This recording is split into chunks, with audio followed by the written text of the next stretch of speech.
video es presentado por el Sistema Ciencia Garza Educativa de la Universidad Autónoma del Estado de Hidalgo. Para mayor información, visítanos en www.uaeh.edu.mx. Gracias por aprender.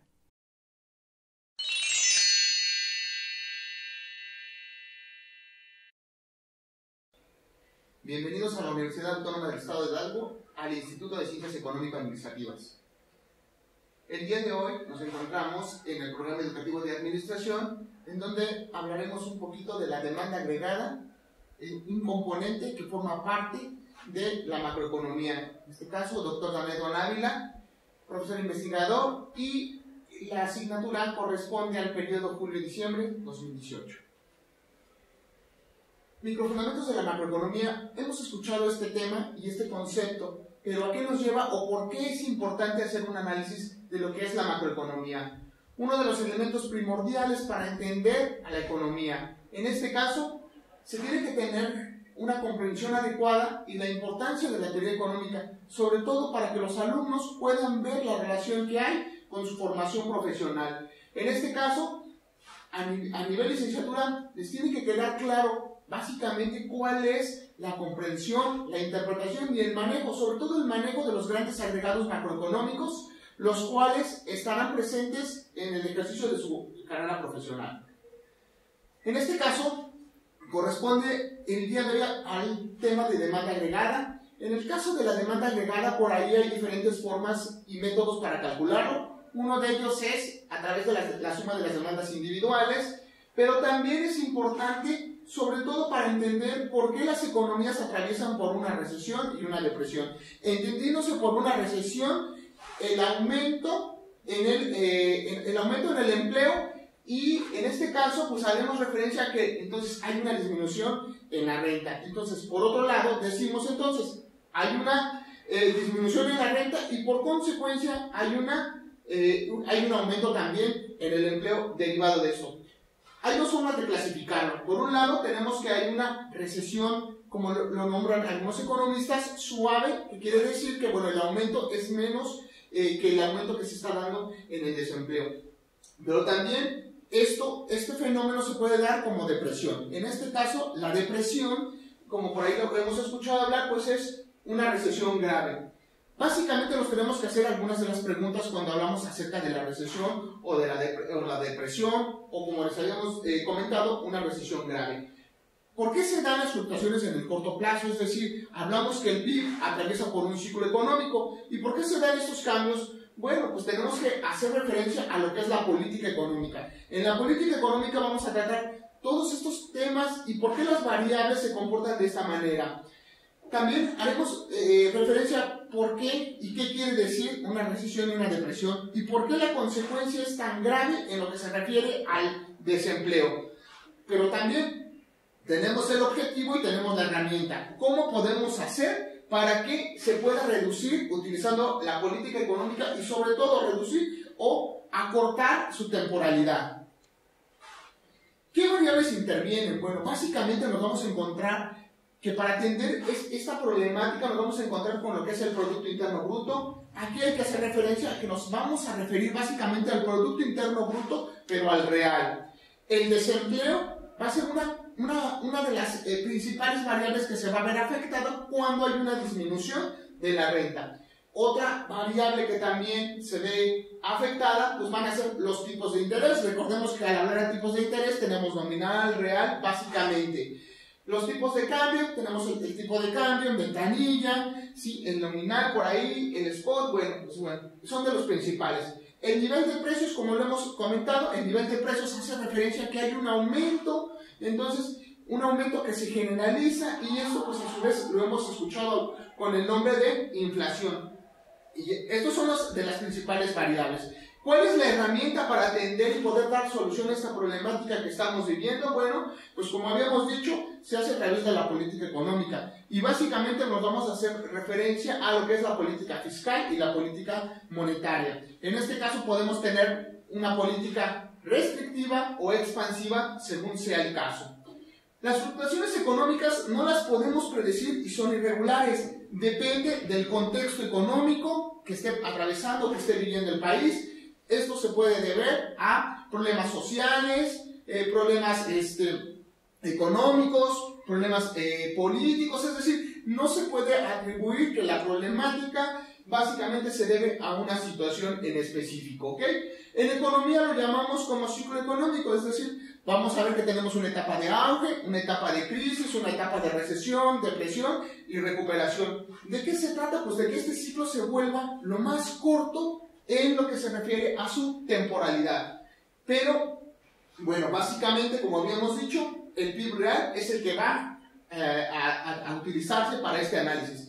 ¿Qué es lo que pasa cuando el PIB real crece y hay una economía sana de alguna manera? Bueno, pues aquí podemos ver que en lo que se refiere a las empresas, pues empiezan a aumentar su producción, hay una mayor generación de empleo, por lo tanto, si hay una mayor generación de empleo, quiere decir que sus ventas están aumentando y por lo tanto hay más clientes que están demandando el producto y como consecuencia, pues en este caso, los obreros, trabajadores, operarios y dueños y empresarios van a ver una ganancia en lo que se refiere a sus beneficios. Pero ¿cuál es el efecto contrario? Si el PIB real disminuye o empezamos a ver una disminución, las empresas van a disminuir sus ventas, tienen problemas para hacer frente a situaciones relacionadas con el tipo de cambio y por lo tanto, pues también como consecuencia las familias van a ver que sus beneficios empiezan a disminuir. ¿Por qué? Porque la renta también empieza a disminuir o se tiene que hacer algunos ajustes. ¿Qué es lo que pasa? Bueno, pues decíamos, las fluctuaciones macroeconómicas a su vez tienen un interés sobre todo, no solo para los economistas, los actuarios, en este caso los empresarios, sino para las familias, incluso para el sector externo.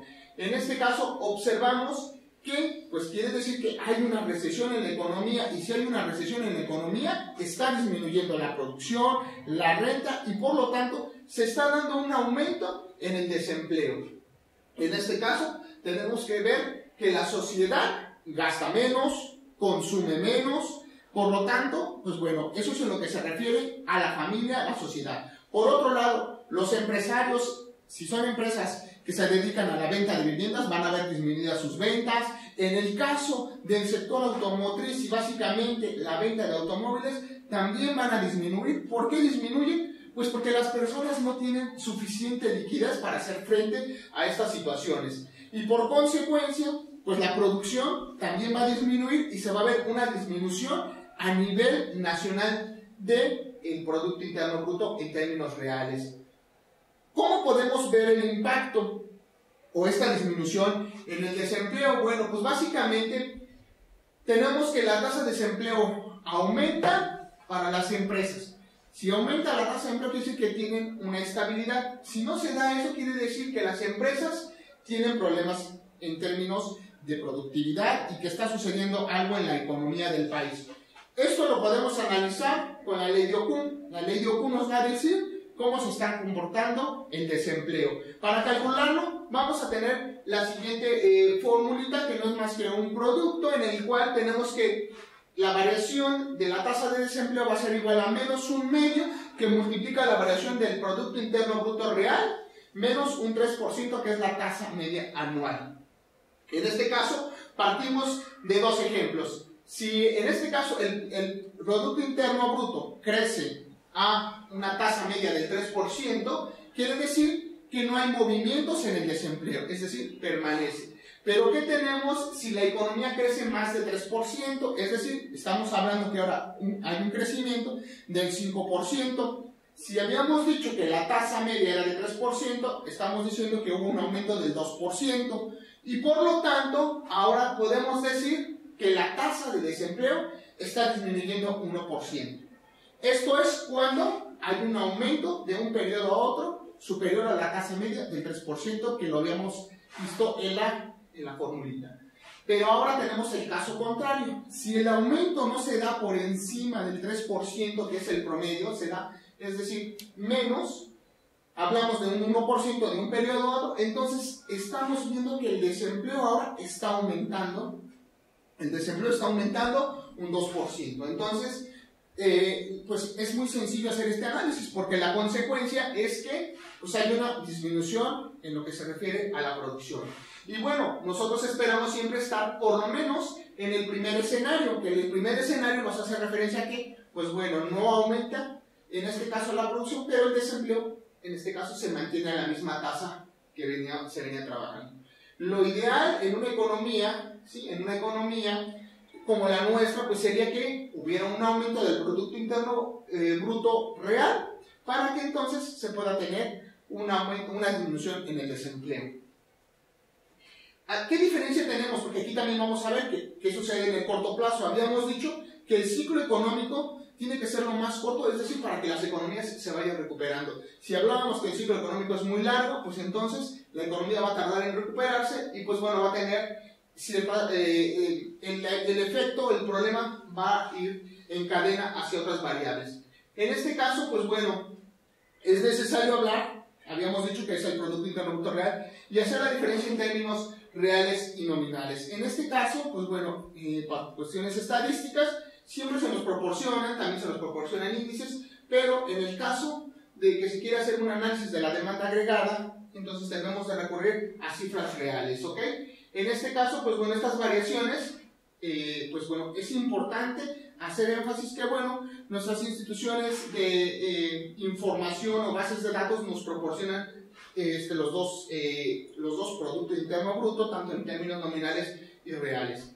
Entonces, esto podemos decir que la teoría clásica nos va a describir casi el largo plazo, pero no el corto plazo. En este caso, ¿por qué? Pues porque estamos esperando que los fenómenos y las adecuaciones se vayan dando de manera periódica. El modelo básico que estudiamos es el de las fluctuaciones y básicamente centra su atención en bienes y servicios. Por un lado hablamos que hay una persona que está dispuesta a llevar al mercado bienes y servicios, y por otro lado va a haber una persona que está dispuesta a retirar estos bienes y servicios. Es decir, por un lado tenemos a las personas que demandan y por otro lado tenemos a las personas que ofrecen, también llamados como productores. ¿Qué es lo que esperamos? Bueno, lo que esperamos es, bueno, hacer este análisis, y otros de los indicadores que se van sumando a esto, pues bueno, por ahí lo hemos escuchado, es el índice de precios al consumidor o es el deflactor, que es una de las formas para pasar de términos corrientes a términos constantes o para hacer los cambios de base, ¿ok? En su conjunto, el modelo de demanda agregada, habíamos dicho que está agrupando a las demandas individuales. Recordemos que un individuo puede tener una función de demanda diferente a la de otro individuo. ¿Y esto a qué se debe? Se debe a sus necesidades. Y básicamente, pues esta necesidad, pues bueno, se va a cubrir con un satisfactor. También los satisfactores, acuérdense que son libres o escasos, y algunos tienen un costo o algunos no tienen un costo y son de libre acceso. Esto es más visual cuando hacemos una gráfica. En la gráfica pues podemos ver que tenemos el nivel de precios. Básicamente ahí es donde se va a ver ese impacto, ¿ok?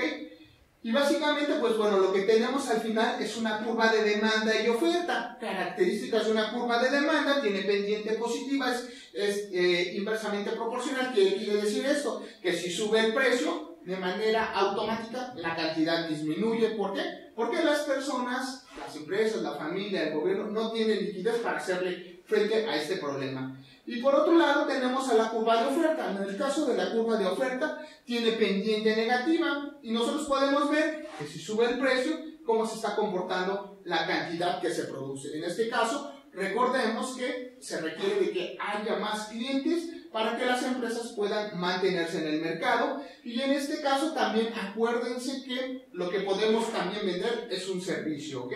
No necesariamente tiene que ser un producto, y en este caso, pues bueno, el nivel de precios también se puede llegar a un equilibrio parcial o walrasiano, en donde el consumidor está dispuesto a pagar una cantidad determinada por ese bien o servicio, y el oferente está dispuesto a venderlo en ese punto, que al final es donde ambos se ponen de acuerdo. Por eso hablamos que es un equilibrio.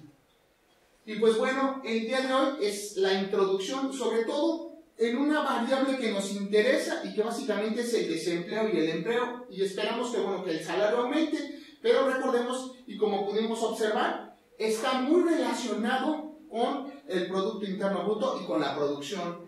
Estas son algunas de las principales referencias que ustedes pueden consultar para complementar. Incluso está marcado con páginas para que pues sea más fácil su localización sobre lo que se refiere a la demanda agregada, una de las principales variables macroeconómicas. Gracias de mi parte y espero verlos muy pronto.